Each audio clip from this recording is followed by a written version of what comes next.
Mengapa Prabowo berulang kali ke Perancis? Kunjungan Presiden Prabowo ke Perancis pada Selasa sampai Jumat 26 sampai 29 Mei 2026 menuai kritik keras. Lawatan ini merupakan kali ketiga Prabowo berkunjung ke Perancis pada tahun ini setelah berkunjung pada Januari dan April lalu. Apa yang sesungguhnya terjadi? Pertama, ribut-ribut perjalanan luar negeri Prabowo ini bermula dari komentar mantan Wakil Menteri Luar Negeri Dino Patijalal yang menyampaikan sejumlah masukan soal perjalanan luar negeri Presiden Prabowo yang menurut pandangannya memakan alokasi dana sangat besar untuk akomodasi dan protokoler. Sementara di dalam negeri katanya publik sedang menjerit di tengah kondisi perekonomian yang serba sulit. Dalam perhitungan kami, dari seluruh pemimpin dunia, Presiden Prabowo telah menjadi kepala negara yang paling sering melakukan perjalanan ke luar negeri, ujar Dino Patijalal. Semenjak menjabat menjadi presiden, 1 dari 6 hari dihabiskan beliau di luar negeri. Dan tidak heran kalau ada yang beranggapan bahwa ini tidak lazim dan di luar batas kewajaran, katanya. Mantan Duta Besar Indonesia untuk Amerika ini kemudian memaparkan betapa besarnya komponen pembiayaan dalam setiap agenda dinas internasional. Biaya yang dimaksud mulai dari rombongan tim pendahulu, ongkos pesawat, hotel, logistik, konsumsi, biaya protokoler, hingga pengamanan. Satu perjalanan ke luar negeri bisa keluar puluhan bahkan ratusan miliar. Atas dasar itu, Dino menyarankan agar Presiden Prabowo bisa membuat langkah diplomasinya lebih efisien seperti melakukan video call, menggelar pertemuan sampingan di forum internasional, dan lebih banyak menerima tamu kenegaraan.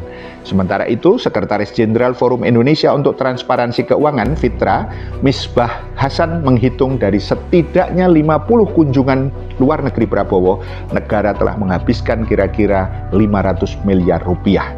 Kedua, kritik itu ditanggapi oleh Seskap Teddy yang berkilah tingginya frekuensi kunjungan luar negeri Presiden dipengaruhi situasi global yang tidak menentu dan rawan krisis. Ia juga mengklaim rombongan yang ikut dalam lawatan itu telah dipangkas hingga 50%. Lebih parah lagi, Teddy mengklaim bahwa Presiden Prabowo secara pribadi ikut menanggung biaya perjalanan luar negeri tersebut bila kekurangan. Ketiga, pakar birokrasi dan administrasi negara dari Universitas Indonesia, Dr. Dian Puji Simatupang, mengatakan bahwa anggaran perjalanan dinas ke luar negeri ditekankan lewat Undang-Undang Nomor 1 Tahun 2004 tentang Perbendaharaan Negara. Pada pasal 3 ayat 3, aturan itu menyebutkan setiap pejabat dilarang melakukan tindakan yang berakibat pengeluaran atas beban APBN atau APBD jika anggaran untuk membiayai pengeluaran tersebut tidak tersedia atau tidak cukup tersedia. Yang artinya, kata Dian, jika ada kegiatan pemerintahan yang tidak tersedia anggarannya atau kurang tersedia anggarannya, maka tidak boleh dilakukan. Kalau misalnya ada perjalanan kenegaraan biayanya 1 juta rupiah, tapi negara hanya punya anggaran 50 ribu rupiah, ya tidak boleh dilakukan kunjungan kenegaraan itu sampai nanti alokasi anggarannya tersedia, katanya pada hari Selasa 2 Juni yang lalu. Bila merujuk pada Peraturan Menteri Keuangan Nomor 66/PMK.05 tahun 2020 tentang besaran komponen dan pertanggungjawaban biaya pelaksanaan perjalanan dinas Presiden dan Wakil Presiden, disebutkan bahwa perjalanan dinas dilaksanakan dengan memperhatikan prinsip 1. Selektif, yaitu hanya untuk kepentingan yang sangat tinggi dan prioritas yang berkaitan dengan penyelenggaraan pemerintahan. Yang kedua, ketersediaan anggaran dan kesesuaian dengan pencapaian kinerja kementerian negara atau lembaga. Yang ketiga, efisiensi dan efektivitas penggunaan belanja negara.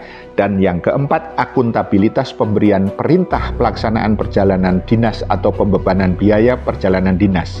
Adapun biaya yang dikeluarkan untuk melaksanakan perjalanan dinas terdiri dari komponen biaya transportasi, biaya penginapan, biaya uang harian, biaya asuransi, dan biaya operasional perjalanan dinas. Keempat, Dian juga mempertanyakan klaim Seskap Teddy yang menyatakan segala kekurangan biaya kunjungan internasional yang telah dianggarkan oleh negara sepenuhnya ditanggung Presiden Prabowo.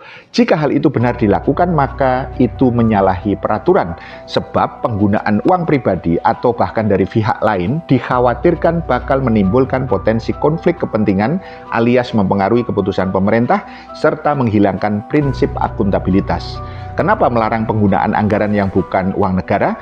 Karena khawatir ada kepentingan-kepentingan lain di luar kepentingan pemerintah.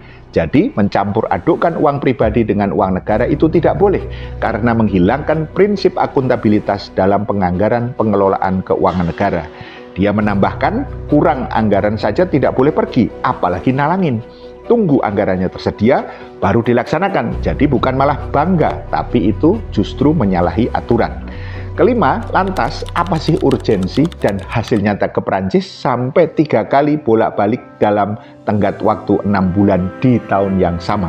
Lebih jauh, Mr. Presiden, apakah akan terus bangga padahal itu adalah pelanggaran aturan? Paham sampai di sini? Salam melek politik.